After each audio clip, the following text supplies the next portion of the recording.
अभी एक ठो नल सामने देखने को मिल रहा है। 4 दिन में मेला पार करने वाला है, अभी तक नल का व्यवस्था नहीं है। कागज में टीवी में दर्शाया जा रहा है जो ये संगम पर जगह है जी। तो हिंदू राष्ट्र है ये है, अब इसको क्या घोषित करना है? पिताजी का जमीन जो है पुत्र को क्या लिखाना है, उसका तो है ये है। नमस्कार, मैं सुभाष कुमार और आप देख रहे हैं न्यूज़ 22। फिलहाल अभी हमारी मौजूदगी है प्रयागराज संगम तट पे है, और जो प्रयागराज में है विभिन्न जगहों से साधु महात्मा संत लोगों का आगमन हो चुका है धरती पे। अभी हमारे साथ गुरुजी महाराज मौजूद हैं। हम चलते हैं, सर से बात करते हैं गुरुजी से और परिचय लेते हैं, अध्यात्म की चीज़ें हम लोग जानने का प्रयास करते हैं। आइए गुरुजी, सबसे पहले आपका चरण स्पर्श। जीवन में बाल बच्चा। गुरुजी, आपका परिचय? मेरा परिचय पटना हुआ, पटना बिहार, और यहाँ श्री संकादिक मिथिला नगर खलसा है जो हर 6 साल पर लगता है यहाँ महाकुंभ पर्व में। और आगे हम सब सेवा देते हैं सब लोगों का, जो भी महाकुंभ में पधारने वाले यात्री हैं, साधु संत हैं और बुजुर्ग जन हैं, जिनको कोई सहारा नहीं है उनको सहारा देते हैं, भोजन देते हैं। जिनको भाड़ा नहीं रहेगा उनको पैसा भी देंगे घर जाने के लिए। आनंद से वो कुंभ में मौज करें, साधुओं के बीच में रहें, खाए पिए। दर दुकान तो मिलता नहीं है कुंभ में, तो दर दुकान लगता नहीं है बीच परिसर में। अब लोग चलते चलते थक जाते हैं तो यहाँ हम लोग आते हैं क्या के लिए, सब सेवा देते हैं। जितने खलसा लगे हुए हैं सबको सेवा धाम मोक्ष करी द्वारा जो है सेवा करके और मोक्ष का प्राप्ति लेना है।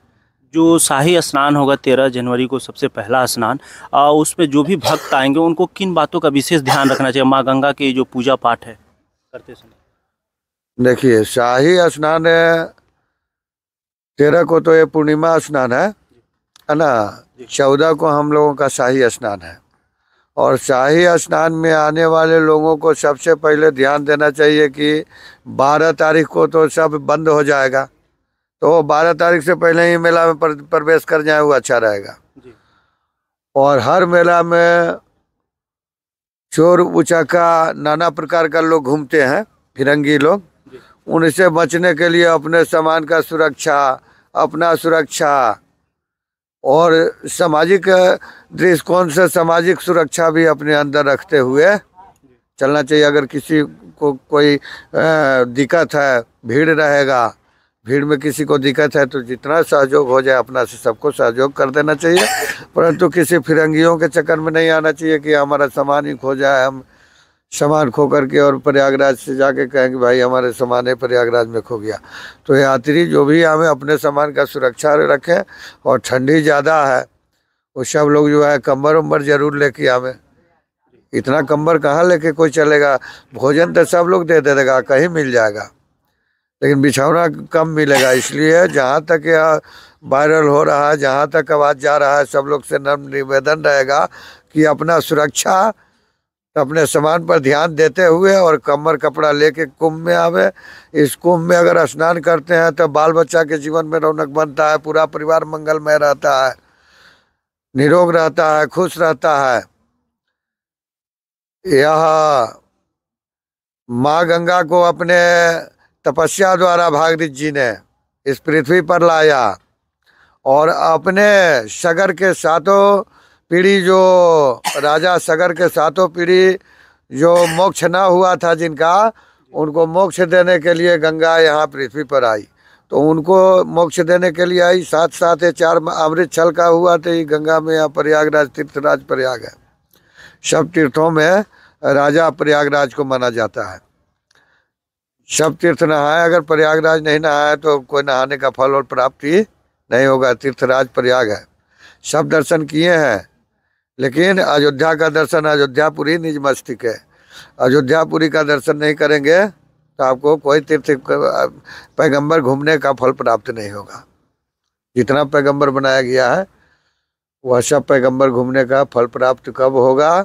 जब अयोध्या सरयुग जी स्नान करेंगे। यहाँ से भी कितने संत जाएंगे तो सरयुग स्नान करेंगे। गुरुजी, हम अध्यात्म से जुड़ी कुछ चीज़ें जानना चाहेंगे कि जीवन में व्यक्ति बहुत परेशान होता है, कभी कन्फ्यूजन में पड़ जाता है कि पैसा कमाएं, सुख शांति, तो ये मतलब वास्तविक सत्य क्या है?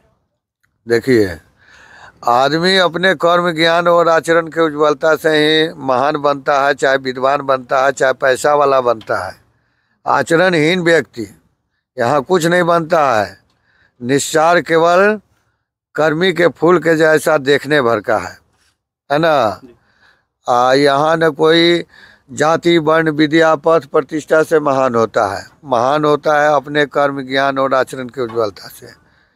आचरणहीन व्यक्ति केवल देखने भर का है। मानव मात्र की एक जाति है मानवता से सभी वर्ण एवं जातियाँ काल्पनिक और झूठी है।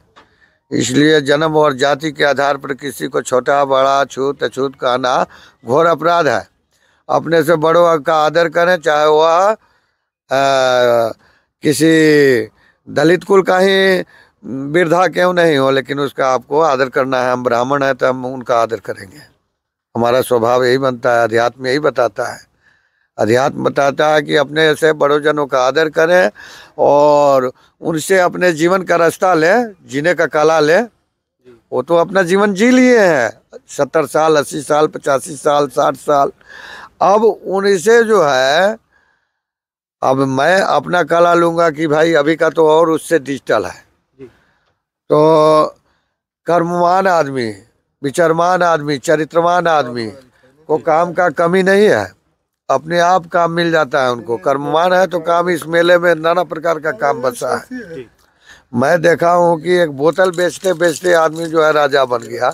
ये पानी का बोतल जो है फेंका हुआ चुन करके बेचते बेचते बहुत बड़ा सिटी में राजा बना है, पटना सिटी में।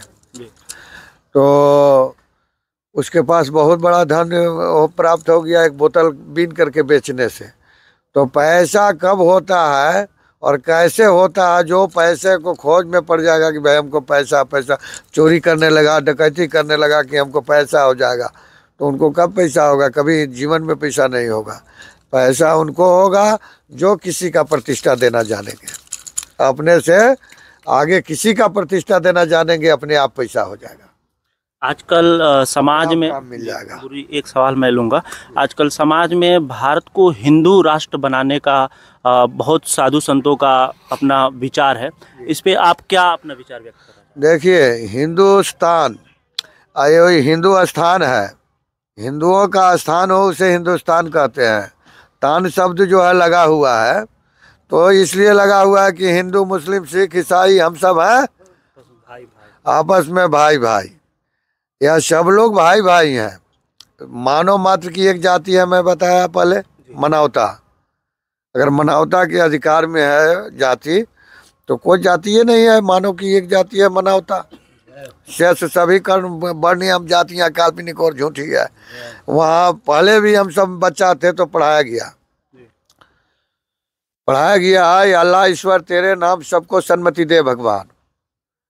अल्लाह और ईश्वर दोनों एक ही है। राम और रहीम दोनों ही एक ही नाम है। एक उर्दू में राम का रहीम कहा जा रहा है और हम अपने हिंदी में कह रहे हैं राम है। उधर हजरत अली कहा जा रहा है, इधर बजरंग बली कहा जा रहा है। सब एक ही देवता है। नदियाँ एक घाट बहुतेरे, कहे कबीर बचन के फेरे। यह सारे लोग हिंदू राष्ट्र हिंदू राष्ट्र हिंदू राष्ट्र कर रहे हैं। ये तो हिंदू राष्ट्र है, ये है। अब इसको क्या घोषित करना है? पिताजी का जमीन जो है, पुत्र को क्या लिखाना है? उसका तो है ये है। पिताजी में पुत्र का हिस्सा है, बाबा में पोते का हिस्सा है, ये तो सब है ये है।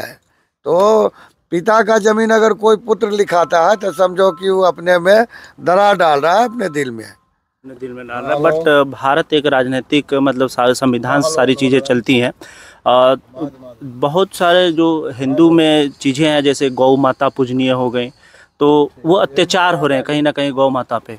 तो कहीं ना कहीं इसको जब हिंदू राष्ट्र बनेगा तो सारी चीज़ें मतलब कि उस तरीके से सजाई जाएंगी। तो देखिए, गौ माता पर अत्याचार हो रहा है। ये सब अत्याचार कराने वाले बड़े बड़े नेता बैठे हुए हैं, जो गौकशी वालों से और गाय काटने वालों से करोड़ों करोड़ों 5-5 करोड़ 10-10 करोड़ चंदा ले करके और अपना झोला भर डालते हैं। गाय कट रही है, गाय का ठिया चल रहा है और वो चंदा लेके डाल रहे हैं, कह रहे हैं कि हम मुस्लिम विरोधी हैं। अरे क्या विरोधी हैं?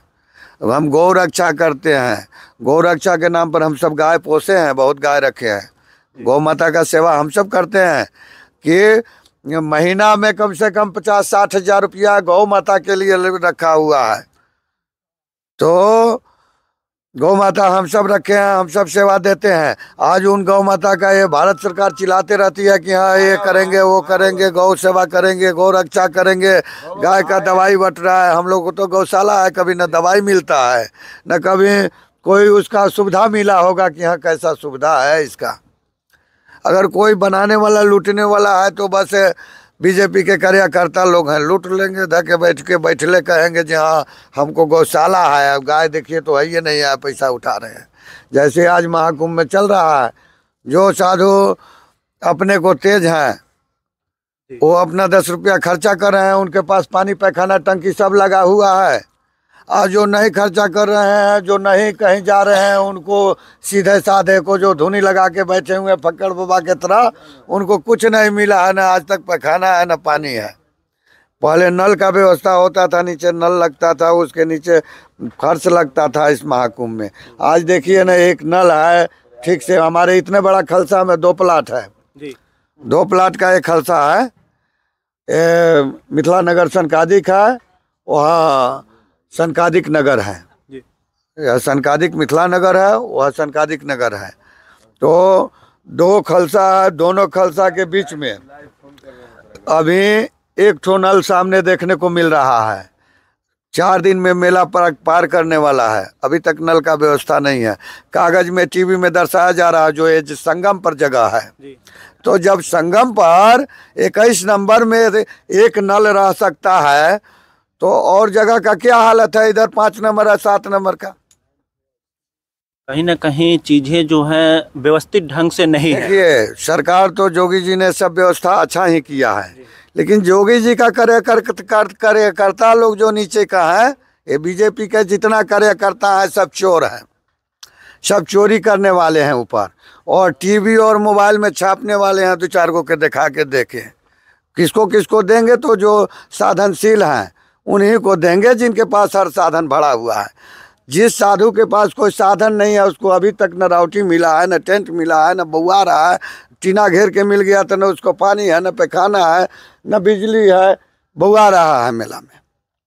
तो योगी जी और मोदी जी ऊपर से तो ठीक ही है, लेकिन नीचा एक कार्यकर्ता तो सब भरे हैं जो उनको बादल के तरह छेक देते हैं। आज तक महाकुंभ का 4 दिन महाकुंभ में बाकी है, आज तक महाकुंभ का कोई व्यवस्था सही नहीं है। अब आपको बता रहे हैं ना कि ये 2 प्लाट का खलसा है जिसमें 10 हज़ार पब्लिक जो है कल से परसों तक भर जाएगी, और एक नल है। एक नल से कैसे काम चलेगा? 10 हज़ार का चलेगा? ये रोड पे पानी पानी हो जाएगा, कोई पानी को का निकासी का जगह नहीं है। अगर नल कोई लगवा भी दे तो पानी निकासी का जगह नहीं है। कहीं कहीं बनाए हैं, कहीं कुछ नहीं बनाए हैं। तो सबको देख के बनाना चाहिए, सबके पास अधिकारियों को जाना चाहिए। जब सेक्टर बाय सेक्टर बांटा हुआ है तो सब लोगों को देख करके सुविधा दे देना चाहिए। अधिकारी चाहें तो एक एक में घूम सकते हैं, कितना दूर का सेक्टर है, और सब पूरा हो जाता, लेकिन वो तो चाहिए नहीं रहे हैं। तो कोई साधु जाके उधर जाम करता है नल के लिए, तो कोई पैखाना के लिए, तो कोई कुछ के लिए, सब जाके काली मार्ग में जाम करता है। कोई जाके द्वारी पर गाड़ी लगा देता है दरवाजे पर। तो ये सब नहीं होना चाहिए। उनका कार्यकर्ता सब इसमें विफल कर रहे हैं, इसलिए 4 दिन महाकुंभ का बचा है। शाही स्नान के अब 12 तारीख से बंदी हो जाएगी, लोग तो 12 तारीख तक भर जाएंगे। अभी इसी में 10 हज़ार लोग भर जाएंगे। एक नल की व्यवस्था है मिथिला नगर, सनकादिक मिथिला नगर में। गुरुजी हम ये जानना चाहते हैं कि मान लीजिए ये तो पुण्य की धरती है, यहाँ लोग साधु महात्मा जो आते हैं अध्यात्म के लिए आते हैं, अपनी चीज़ों को वो करने के लिए, साधना प्रयास के लिए, लेकिन जो मतलब कि प्रशासनिक चीज़ें यहाँ पे दुर्लभ है, कहीं ना कहीं भ्रष्टाचार नज़र आ रहा है। तो क्या उनका क्या होना चाहिए? देखिए वो सब व्यवस्थित हो जाएगा धीरे धीरे। जब हमारे प्रधानमंत्री, हमारे मुख्यमंत्री जी समझ जाएंगे इस चीज़ को कि भाई हमारे कार्यकर्ता कोई ढीला है, जब टाइट होगा तो सब पूरा हो जाएगा, सब व्यवस्थित हो जाएगा। हर साल व्यवस्थित हो गया, हर बार व्यवस्थित हो गया, फिर भी व्यवस्थित हो जाएगा। फाइनली अब मैं अंतिम सवाल लूँगा। आने वाले भक्तों को क्या आशीर्वाद वचन आपके तरफ से रहेगा? अरे उनके बाल बच्चों के जीवन में रौनक रहे, उनके जीवन में रौनक रहे, पूरा परिवार मंगलमय रहे, खुश रहे, निरोग रहे, तो सब साधु आशीर्वाद देते जाएंगे। मैं भी सब भक्तों को यही आशीर्वाद दे रहा हूँ। हर हर महादेव। हर हर महादेव।